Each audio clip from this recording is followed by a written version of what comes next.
Most men spend their lives chasing love. But what if love is chasing them? Not as salvation, but as a trap. For centuries, we've romanticized love as the answer to all things: fulfillment, purpose, meaning.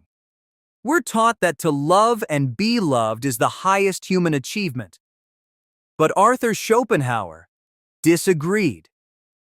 According to him, love isn't a noble force. It's not divine. It's not even emotional. It's biological warfare. In his brutally honest philosophy, love is not about your happiness. It's about nature's agenda: reproduction, survival, and control.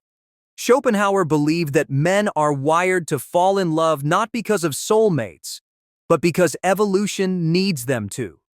You feel butterflies in your stomach? That's your DNA whispering. Make sure the species survives. Romantic love, in his eyes, is a mask. A beautiful illusion designed to make men forget they're pawns in a deeper biological game. And worst of all, most men still don't see it. They give everything: time, energy, money, their soul, chasing a promise that was never real to begin with. And who benefits from this illusion? According to Schopenhauer, women do. Not out of malice, not even consciously, but instinctively. Women, in his framework, are nature's chosen gatekeepers. They manipulate relationships not because they're cruel, but because their biology demands survival at all costs. Emotions are tools. Tears become weapons. Romance becomes negotiation. And the average man? He walks blindly into it, thinking he's found love, when in fact, he's entered a transaction. But there's a way out. It begins not with rage, not with blame, but with awareness. Schopenhauer didn't hate women. He hated illusions. He believed that men must wake up from the romantic dream if they ever want to experience truth, even if that truth is uncomfortable. So in this video, we go deep into the mechanics of romantic manipulation, into the traps of idealization, into the painful honesty that leads to liberation. And by the end of this journey, you'll see love not as the answer, but as the question you never dared to ask. Arthur Schopenhauer didn't just question love, he deconstructed it. He believed love wasn't a gift, but a trick, a carefully designed illusion engineered by nature to hijack human will. According to Schopenhauer, when a man falls in love, he believes he's making a personal choice. But in reality, that choice was made long before he was born. It was coded into his biology, deep in his genetic blueprint. The woman he finds attractive? It's not because of personality, intelligence, or compatibility. It's because her features signal fertility, her body shape, a sign of reproductive health, her scent, a match to his immune system, her behavior, a calculated display of youth, vulnerability, and need. In other words, he's not falling in love with her. He's falling in love with what his DNA wants her to be. This is why Schopenhauer called love a biological hallucination. And once the reproductive goal is achieved, the illusion fades, the butterflies vanish, the passion cools, because love, in his eyes, was never designed to last. It was designed to manipulate. This brutal perspective flips everything we're taught about romance, that love is eternal, that we're free to choose our partners. That connection is based on soul, not survival. Schopenhauer's response?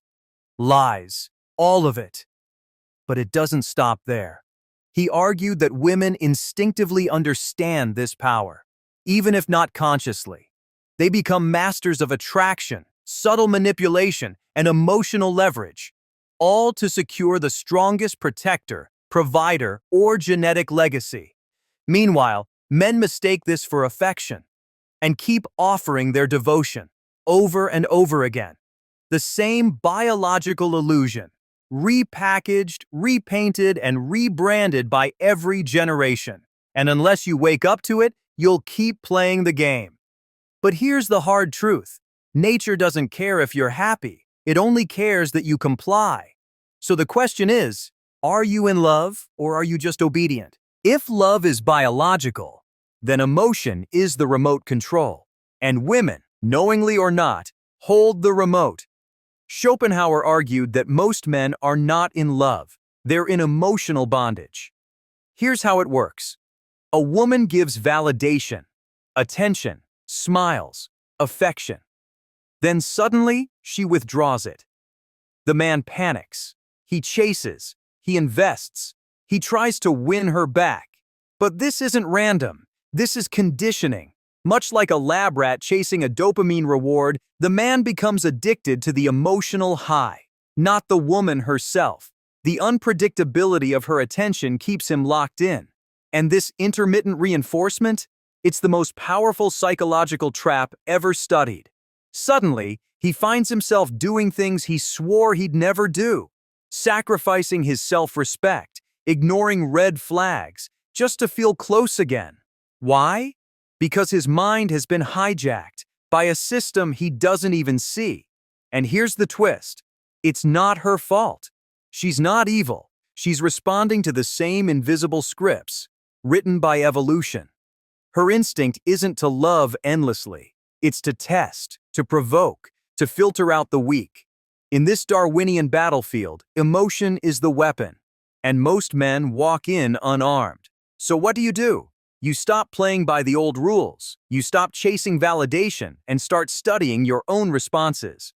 You become aware of the triggers, the emotional hooks, the micro-manipulations, and when you see them clearly, you become untouchable. You begin to break the pattern. You move from being a pawn to being a player. And if this resonates with you, pause now, subscribe, and stay locked in.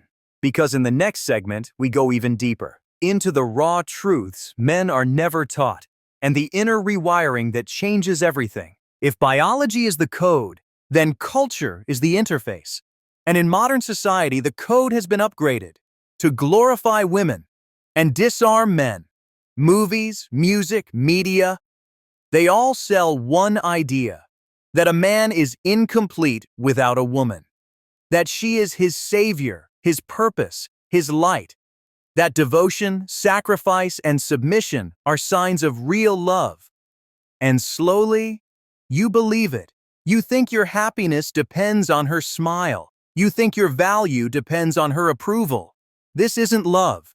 It's psychological servitude. Schopenhauer warned about this long before modern media existed. He saw women not as evil, but as agents of nature's will. And culture, in his view, was a megaphone, amplifying the myth of female purity, fragility, and virtue. But here's the paradox. The more men worship women, the less women respect men. Why? Because respect requires polarity. A man who sacrifices everything loses his mystery. A man who obeys blindly loses his magnetism. You weren't meant to worship her. You were meant to stand beside her, whole, strong, and grounded. But society has made that illegal. Any man who asserts his standards is called controlling. Any man who values independence is labeled toxic. And slowly, masculinity is erased, one romantic movie at a time. So what do? You turn off the noise. You unplug from the programming. You stop asking how to be loved and start asking, who am I without this myth? That's the question we answer in the next part. So now you see the game. You see the illusion. The question is, who are you without it? This is where most men get lost. They walk away from lies. But they don't know how to build the truth. They stop chasing women, but don't start chasing themselves. Schopenhauer didn't just say resist. He said redefine. Redefine your value, not as what you can provide, but as who you are, not based on status, not based on approval, but based on clarity. When you stop needing to be desired, you become undeniable. That's the paradox. The less you seek love, the more respect you command. But it starts with a war inside, a war against the voice that says, you're not enough unless someone wants you. That voice, it's not yours. It was planted by culture, by fear, by media. And now it's time to remove it, to reclaim the space inside you, not for arrogance, but for sovereignty. You don't need to hate women to be powerful. You just need to stop abandoning yourself to please them. Set boundaries, not to keep love out, but to protect your soul. Build discipline, not to impress others, but to regain control of your mind. Practice silence, not because you're weak, but because strength doesn't scream. And most importantly, become dangerous. Not violent, but powerful. A man who knows who he is unbreakable. A man who defines himself is untouchable. That's who you're becoming. That's who you were always meant to be. You've torn down illusions. Now it's time to heal the wound. This wound is the space where you believed you weren't enough. It's the emptiness that felt safer than being misunderstood. And now you must sit with it, not to suffer, but to befriend your own loneliness. There's power in staying with your pain without running to distraction. Because when you don't look away, you begin to see what's real. Real strength is not measured by how hard you push forward, but by how gently you treat your own cracks. Schopenhauer believed that genuine connection begins with self-acceptance. You don't need someone else to validate your worth. You need to remember it yourself. Practice presence. Sit with your thoughts. Let them pass. Practice integrity. Keep your word to yourself. Daily rituals, honest reflection, no shortcuts. Practice compassion. Treat your emotional wounds with kindness, not judgment. Slowly, you begin to rebuild your foundation. A foundation not based on who loves you, but on who you are when no one is watching. And from this place, you can love without needing. You can be present without depending. You can give without losing yourself. This is the true rebirth. You are not your wound, but the healing, and that makes you unconquerable. You've faced the illusions. You've reclaimed your sovereignty. But there's one last battle, the one within. The parts of you you rejected. The anger, the fear, the shame. They're not enemies. They're your shadows. Nietzsche said, "One who fights monsters should see to it that in the process he does not become a monster." But what if we don't fight them? What if we just bury them deeper?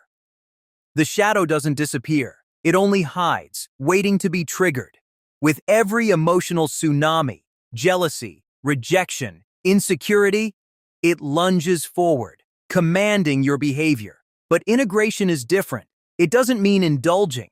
It means listening, feeling the anger, naming the fear, honoring the shame.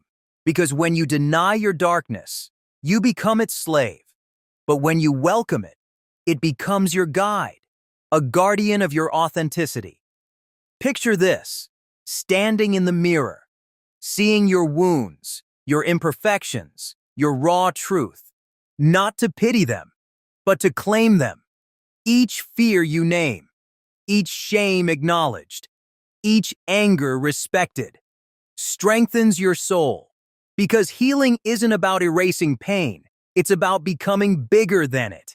And in that expansion, you emerge not broken, but integrated, fully embodied. And only from this place can you truly connect with another, not through projection, not through need, but through resonance, mutual acknowledgement, authentic presence. That's the moment when love stops being a program and becomes an alchemy. But you can't start this alchemy unless you face your inner darkness. So tell me, are you ready to turn the shadows into your allies?